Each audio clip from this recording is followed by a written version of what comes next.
ఈ సరికొత్త ప్రపంచంలో ఇన్ఫర్మేషన్ డేటా అనేది న్యూ ఆయిల్ అని చెప్పొచ్చు. అంతకు మించింది ఏదీ లేదు.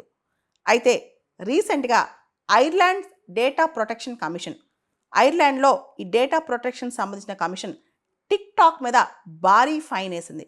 ఇన్‌ఫాక్ట్ చెప్పాలంటే $601 మిలియన్ ఫైన్ ఏసిందనమాట. ఎందుకు టిక్‌టాక్ మీద ఐర్లాండ్‌కి ఇంత కోపం? అంటే టిక్‌టాక్ మనందరికి తెలుసు. TikTok parent company ByteDance. ఇదంతా కూడా చైనీస్ బేస్డ్ కంపెనీ అనమాట ఇది. ఈ కంపెనీ వాళ్ళు టిక్‌టాక్‌లోంచి ఇన్ఫర్మేషన్ ఏదైతే ఉందో అదన్నీ కూడా చైనీస్ సర్వర్స్‌లో స్టోర్ చేస్తున్నారంట. అసలు మా డేటా యూరోప్‌కి సంబంధించిన డేటా చైనీస్ సర్వర్స్‌లో చాలా ఉంది. దానికి మా జీడీపీఆర్ కింద ఏదైతే మనం స్టాండర్డ్స్ చెప్పామో, అంటే యూరోపియన్ యూనియన్‌లో జనరల్ డేటా ప్రొటెక్షన్ రెగ్యులేషన్స్ అని ఉంటాయి. ఆ స్టాండర్డ్స్‌లో డేటా ప్రొటెక్షన్ లేదనమాట. టిక్‌టాక్ డేటా మొత్తం కూడా యూరోపియన్ యూనియన్ సంబంధించిన అక్కడ ప్రజలకు సంబంధించిన డేటా మొత్తం కూడా చైనీస్ సర్వర్స్‌లో స్టోర్ అవుతుంది. దాంతో ఈ విషయం తెలిసి ఏదైతే టిక్‌టాక్ యూరోప్‌లో ఉన్న హెడ్ క్వార్టర్స్ ఐర్లాండ్‌లో ఉన్నాయి కాబట్టి ఐర్లాండ్ వాళ్ళు దీన్ని కనిపెట్టి ఇమ్మీడియేట్‌గా టిక్‌టాక్ మీద ఫైన్ ఏశారు.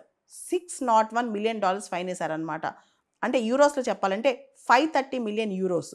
ఐర్లాండ్ వాళ్ళ డేటా ప్రొటెక్షన్ అథారిటీస్ చాలా స్ట్రాంగ్‌గా కండెమ్ చేస్తూ టిక్‌టాక్ చేసే పనులు కండెమ్ చేస్తూ European privacy rules TikTok violate చేసిందని చెప్పి టిక్‌టాక్ యొక్క పేరెంట్ కంపెనీ బైట్ డాన్స్‌కి సంబంధించిన చాలా డీటెయిల్స్ సేకరించి కంప్లీట్‌గా టిక్‌టాక్ మీద విపరీతమైన ఫైన్ ఏశారనమాట.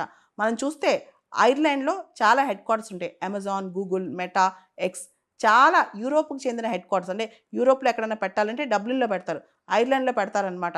27 యూరోపియన్ దేశాలకు సంబంధించి కంప్లీట్ రెగ్యులేషన్స్ అన్నీ కూడా ఐర్లాండ్ గమనిస్తూ ఉంటది. అంటే కేవలం ఐర్లాండ్‌లో హెడ్ క్వార్టర్స్ ఉన్న నా ఒక్క దేశం గురించి కాదు, 27 యూరోపియన్ యూనియన్ దేశాల గురించి కూడా ఐర్లాండ్ ఆలోచిస్తదనమాట.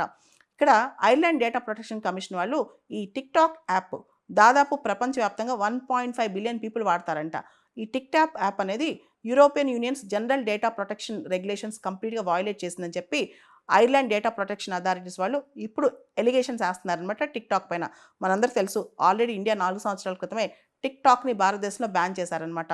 ఇదే విధంగా 2023లో కూడా టిక్‌టాక్ మీద ఐర్లాండ్ వాళ్ళు చిల్డ్రన్ డేటా, పిల్లలకు సంబంధించిన డేటా ఇదంతా లీక్ చేస్తున్నారని చెప్పి ఆల్రెడీ అప్పట్లోనే 345 మిలియన్ యూరోస్‌ని అప్పట్లోనే పనిష్మెంట్ కింద వేశారనమాట.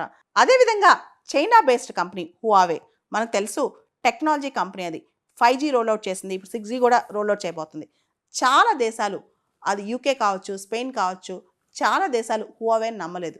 ఎందుకంటే హువావేకి కనుక బిజినెస్ ఇస్తే మన దేశాల్లో హువావేని కనుక ఎంటర్ కానిచ్చి కొత్తగా 6G టెస్ట్ బెడ్లోనో 5Gలోనో ఇన్వాల్వ్ చేస్తే కనుక ఖచ్చితంగా మన డేటా అక్కడ ట్రాన్స్ఫర్ అయ్యే అవకాశం ఉంటుంది. కాబట్టి హువావే స్పైగా యాక్ట్ చేసే అవకాశం ఉంటుంది. కాబట్టి అదొక చైనీస్ కంపెనీ కాబట్టి మనం ఎవరం దాన్ని నమ్మలేదు. చాలా దేశాలు వాళ్ళ కంట్రీలోకి హువావేని రానివ్వలేదన్నమాట.